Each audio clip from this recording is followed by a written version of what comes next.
Hi 5th grade, welcome to another video English class. I hope you guys are well and that you had a good weekend. Take out your materials and let's begin.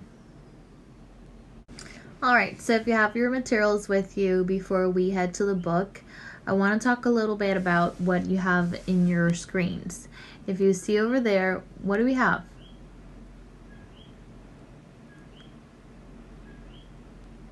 Transportation. We have different means or ways of transportation. We have cars. We have public transportation like buses or taxis.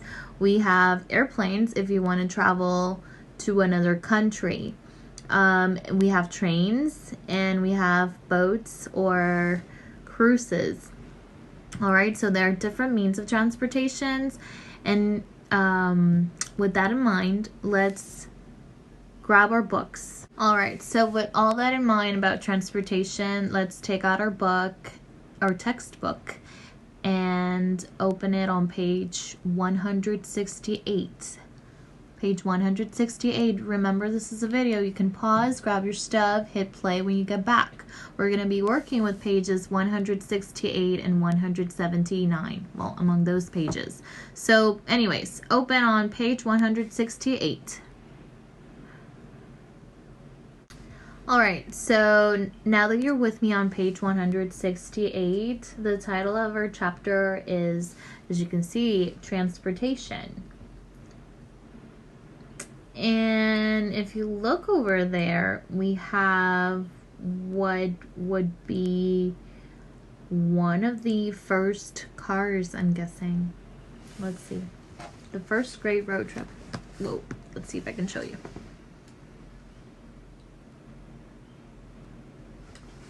Alright, so what do we see in the picture? We see an old car, right? And now, I want to ask you a question. I cannot actually hear your answers, which is a shame, but you can talk about it with your parent, with whom you're doing your assignment for today. But does it look like a car that you would see today driving around? No, right? It looks totally different. There's no hood. There's practically no doors. The wheel is different. Well, not so much, but the tires are different. La goma, the headlights. It's very different from what you would see today. So looking at the picture, do you think it's like a car from the future, from the present, or very, very old? Very, very old. Right? Alright, so let's turn the page twice and let's go to page 170 so that we can start reading our story. Page 170. 170. Alright, let's start reading our story. It's titled The First Great Road Trip. And by looking at the pictures and but what we already talked about, cars and transportation, what do you think the story is about, or the reading selection?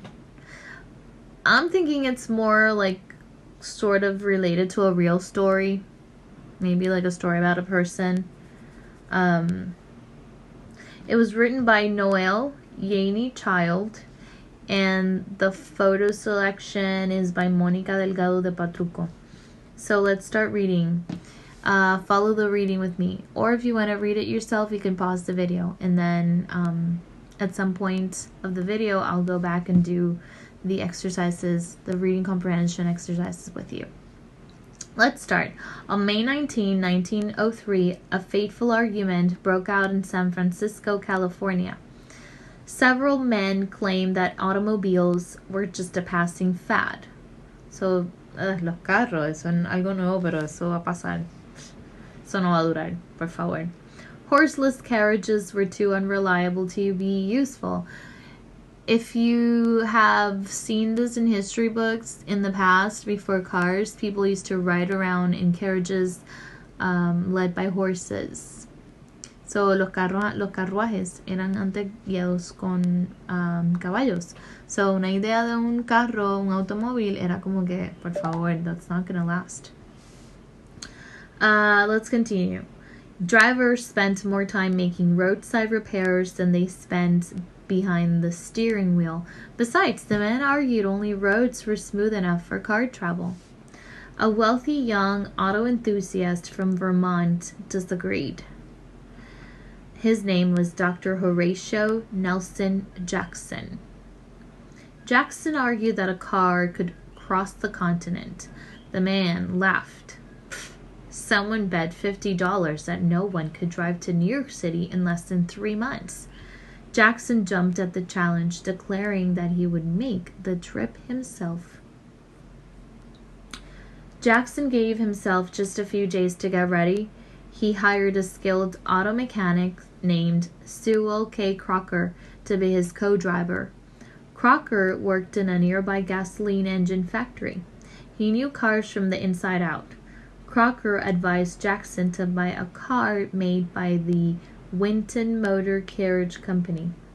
It will carry you through, if anything will, he assured Jackson. With no time to order a new Winton, Jackson convinced a local man to sell his used 1903 Winton. The auto had 2 worn, rare tires, but it would have to do. Jackson nicknamed the car the Vermont after his home state. So el carro que él compró era un Winton, pero estaba malísimo, pero era lo que había, so él esperaba que eso funcionara. Jackson and Crocker removed the Vermont's rear seat to make room for supplies. The men packed camping gear, tools, rope, and the only spare tire they could find. To save space, the men did not bring a tent. Instead, they planned to sleep under the car. Finally, Jackson strapped on containers for extra fuel. There were no gas stations in 1903, however, most towns stocked fuel for stoves. So, ellos prepararon, llevaron herramientas, llevaron la única goma de respuesta que pudieron encontrar. Y para dormir no llevaron una caseta de campaña, ¿no? El carro no tenía techo, so, para dormir ellos planificaron dormir debajo del carro. Y de gasolina, pues ellos confiaron en ir a comprar gasolina en las tiendas que antes vendían para las estufas. Let's continue. The men also outfitted themselves. Early cars were designed to show no tops and no windows. They did not even have windshields. Jackson and Crocker, they wore goggles to keep wind, dust, and bugs out of their eyes. So ellos hasta se abrigaron y se llevaban goggles para taparse los ojos. ¿Por qué? Porque los carros en ese tiempo para mostrar al driver. Jackson and Crocker left for New York on May 23rd. Word of their daring trip was already spreading, and newspaper reporters watched with a great deal of interest. He was right. Other people had tried and failed to cross the continent by automobile. Several cars Crocker detoured north through Oregon. The detour would make their trip 1,000 miles longer. Just 2 days into their journey, Jackson and Crocker got lost. There were no road maps, no street signs, no GPS. Okay? Whenever possible, the men followed railroads. However, parts of the route had no railroad. Red-haired woman on horse. They asked her for directions